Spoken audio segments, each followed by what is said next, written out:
Bonjour, ici Crazy Ludni officiel pour vous informer sur l'immigration. Tout ce qui s'apparente à l'immigration, c'est moi. Donc, on passe au jingle.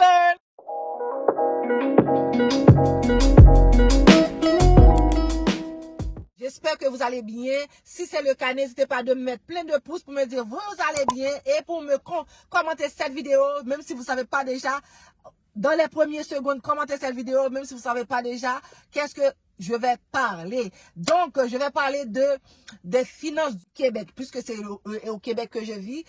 Puisque vous avez l'intention de venir immigrer au Canada, donc vous devez savoir un peu d'histoire sur le Québec, comment ça fonctionne, comment que ce pays-là fonctionne pour que ça puisse avoir autant de richesses. Donc, tout d'abord, nous avons ce qu'on appelle l'impôt. L'impôt, c'est quelque chose qu'on vous impose.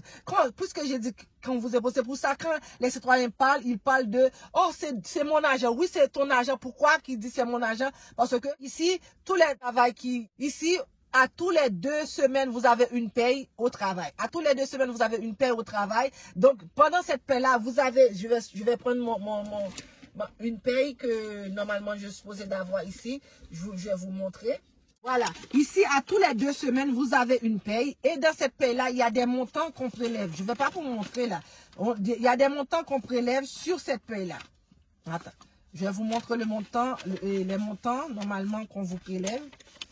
Je ne veux pas que vous voyez Sur cette paye-là, vous avez des montants ici, des montants taxes. Vous avez une ligne, je vais essayer de zoomer. Vous avez une ligne fédérale, une ligne provinciale, vous avez les assurances. Les syndicats, vous avez quoi? Ici, on nous fait payer stationnement. Ça, c'est toutes les assurances. Vous voyez, ça, c'est toutes les assurances que vous devez payer. Tout ça. Mais celles qui nous intéressent, c'est les 2 premiers, provincial et fédéral. Pourquoi provincial et fédéral? Ici, on fait partie de la province du Québec. Une des provinces du Canada, une des 10 provinces du Canada. Une des 10 provinces du Canada, chaque province a leur mode de fonctionner. Ici au Québec, je pense que en gros, la majorité, ils fonctionnent la même chose, mais avec quelques différences près. Donc, ici au Québec, vous avez l'impôt fédéral et provincial. Donc, chaque palier gouvernement vont venir chercher dans tes poches un montant d'argent. C'est pas tout. Ce montant d'argent-là qui vient chercher dans tes poches, mais à la fin de l'année, vous allez faire tes impôts. Il y a quelque chose qu'on nomme income tax ou les impôts. C'est là, quand tu fais tes impôts, c'est là que tu peux aller récupérer cette somme d'argent qui ont prélevé pendant toute l'année. Ce montant qu'on a prélevé, le fédéral et le provincial, c'est ce montant-là qu'il réinvestit à la bourse, qui réinvestit dans toutes choses. C'est comme si, je vais vous donner un exemple. C'est une entreprise sur le marché, qui vend des sacs. Au départ, cette entreprise-là avait $100 de sacs. Mais il a vendu les sacs, il avait $100 de sacs qui avaient au moins 10 ou 15 sacs. Dans tous ces sacs-là, au départ, il a investi $100 pour avoir ces 10 sacs-là, ok? Vous me suivez? 10 sacs-là, il lui rapporte $250. Donc, l'argent qu'il a investi, c'est $100. $150, c'est ses bénéfices. Donc, on va dire c'est la même chose. Il prend notre argent, il investit. C'est comme il prend un exemple, il prend pas $100.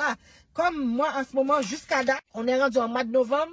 J'ai déjà payé pour les fédérales $8,000. Et pour le provincial, $9,227 jusqu'à présent. C'est le montant que j'ai payé déjà à date de janvier à novembre que je vous parle là. 2 montants d'argent qu'ils ont prélevé sur moi comme impôt que j'ai payé. Maintenant, il y a plusieurs choses qui rentrent en ligne de compte aussi. La taille de ta famille, si tu es seul, si tu es en couple, si... Il y a plusieurs facteurs pourquoi qu'on va te prélever l'argent et que à la fin de l'année, tu risques de ravoir cet argent. Vous me suivez jusque-là? À la fin de l'année, vous risquez d'avoir cet argent si vous ne dépassez pas un somme d'argent alors que vous étiez seul ou vous étiez mère monoparentale avec des enfants, conjoint de fait, quelqu'un de marié. Il y a plusieurs conditions pourquoi que vous allez récupérer cet argent-là. 2. On revient sur l'impôt. Donc, à la fin de l'année, tu fais ta déclaration d'impôt, tu déclares tous les montants que tu as gagnés, tout ce que tu as gagné, tout ce que tu as dépensé, tout. Tu fais une ligne là. J'ai gagné tant, j'ai dépensé ça, j'ai dépensé ça, j'ai dépensé ça, ça c'est pour la maison, ça c'est... Qu'est-ce que je dis, c'est vrai là. Ça, c'est le montant que j'ai dépensé tous les mois pour la maison. Ça, en bout de 12 mois, ça fait tant montant. Pour la garderie, au bout de 12 mois, ça fait tant. Pour l'épicerie, au bout de 12 mois, ça fait tant. Pour les gaz, pour la nourriture, les vêtements, tout ce que tu as dépensé pour l'année 2022, vous allez rentrer ça dans les cases appropriées. Et là, il va y avoir un calcul qui se fait. Quand les calculs ont fini d'être faits, là, il va dire que selon tel montant d'argent que tu as gagné, mettons si tu es seul avec 2 enfants, tu gagnes à peu près 90 000 $. Ça se peut que tu vas rembourser de l'argent. Parce qu'ils vont dire que tu n'as pas payé assez. Tu as trop gagné. Tu es toute seule avec 2 enfants, 90 000 $. Tu n'as pas payé assez d'impôts. Donc, au lieu que c'est nous qui te renvoie de l'argent, c'est toi qui nous dois de l'argent maintenant. Ça peut être 1 000 $, 2 000 $, 3 000 $, 4 000 $. Par contre, si tu as 90 000 à 95 000 $ et que tu as 3, 4 enfants, là, ça c'est la chose inverse. Maintenant, c'est le gouvernement qui a de l'argent à te renvoyer à toi parce que non seulement tu as gagné 90 000 $, mais c'est pour une famille de 5. Parce que tu t'inclus dedans. Tu es toi-même. Mais je parle dans le cas d'une personne monoparentale. Donc, je parle dans le cas d'une famille monoparentale que c'est la maman qui travaille avec 3-4 enfants. Donc, le gouvernement a de l'argent à t'en renvoyer. Vous voyez? Vous voyez, d'une situation à une autre, c'est pas les mêmes résultats finaux. Donc, pour te dire que ça fonctionne comme ça, c'est comme ça que ça fonctionne avec chaque citoyen en âge de faire ses impôts. Dès que tu atteins la majorité qui est 18 ans, donc tu te dois de faire des impôts. Sinon, le gouvernement va se poser des questions. Pourquoi tu ne fais pas d'impôts? Même si tu gagnes 0 $, tu as l'obligation de faire la déclaration d'impôt pour dire que moi, cette année, je gagne 0 $. Voilà mes revenus pour 2022. Là, maintenant, avec ça, il va savoir combien, avec les déclarations d'impôts que tu fais, le gouvernement fédéral et provincial va savoir combien de ces citoyens qui travaillent, combien qui gagnent et combien d'argent qui va réinvestir l'année prochaine dans tel programme. Comme je vous avais dit dans la dernière vidéo, on a la santé, l'éducation, la famille, l'agriculture et le transport, tout ça. Quand il prend notre argent pendant toute l'année, c'est pour aller réinvestir dans ça pour, vous voyez, pour mettre dans la bourse, pour faire fonctionner le pays. Parce qu'on va dire que c'est avec notre argent que le pays fonctionne. Sans nos taxes, le pays ne fonctionne pas. C'est la même chose qu'il devrait avoir en Haïti, mais c'est les pauvres qui payent, les riches ne payent pas. Donc, comment tu veux que ce pays-là fonctionne? Le gouvernement, normalement, il n'y a pas d'argent, vraiment. C'est les citoyens qui font rouler le pays. Avec l'économie des citoyens qui font rouler le pays, qui fait que le pays fonctionne. Donc, c'est la même chose pour le Québec. C'est avec nos impôts que ça arrive à fonctionner. Donc, pendant tous ces plats, j'avais même pas dit, si vous aimez la vidéo, n'hésitez pas à vous abonner. Si vous aimez la vidéo, n'hésitez pas à vous abonner.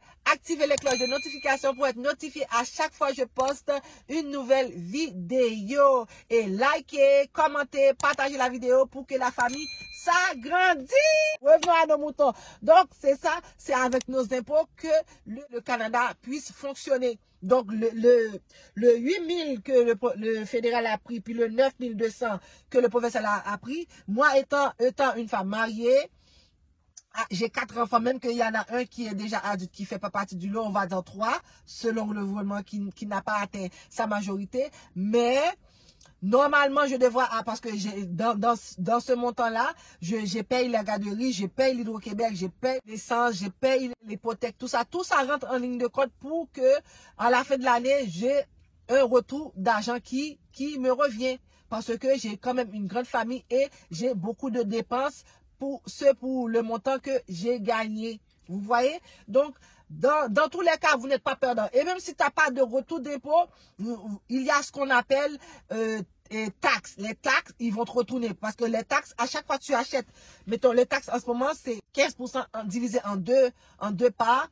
5,5 c'est le fédéral, 9,5 c'est le provincial.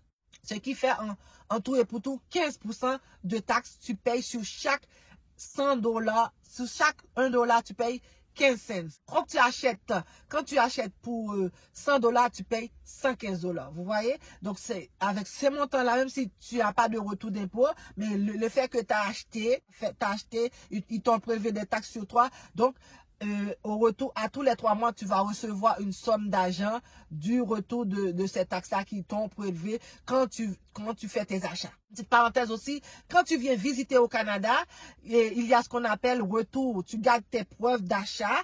Quand tu retournes dans ton pays, là où il y a une ambassade canadienne, tu vas dans l'ambassade canadienne et tu vas faire la réclamation des taxes puisque tu ne vis pas dans le pays. Donc, il faut avoir une preuve, bien sûr. Avec les preuves d'achat, les factures, ils vont voir le montant de taxes qui t'ont prélevé. Ils vont t'envoyer un chèque du montant total de toutes les taxes qui t'ont prélevé sur toi au moment que tu as fait ces achats-là. Mettons, si tu achètes pour $3,000, ils t'ont prélevé $500 de taxes. Donc, tu vas avoir ton retour de taxes chez toi, dans le pays où tu vis, soit en Haïti, soit dans un pays quelconque. En Afrique, tu vas avoir ce retour-là. Je voulais faire cette petite parenthèse-là. Peut-être qu'il y en a qui savent pas, quand ils achètent ici au Canada, ils doivent demander le retour des taxes, puisqu'ils ne vivent pas ici, il était venu en visite. Vous voyez? Donc, j'espère que ces informations-là vous a grandement aidé sur votre décision de venir habiter au Canada, de venir immigrer au Canada. Pour moi, ça m'a aidé. Ça m'a aidé maintenant que je le sais, mais au moment de venir habiter, je n'avais aucune information. Mais si, de par ma vidéo, ça vous a aidé, ça vous donne 10 pas en avance pour venir installer au Canada, c'est un plaisir, ça fait plaisir.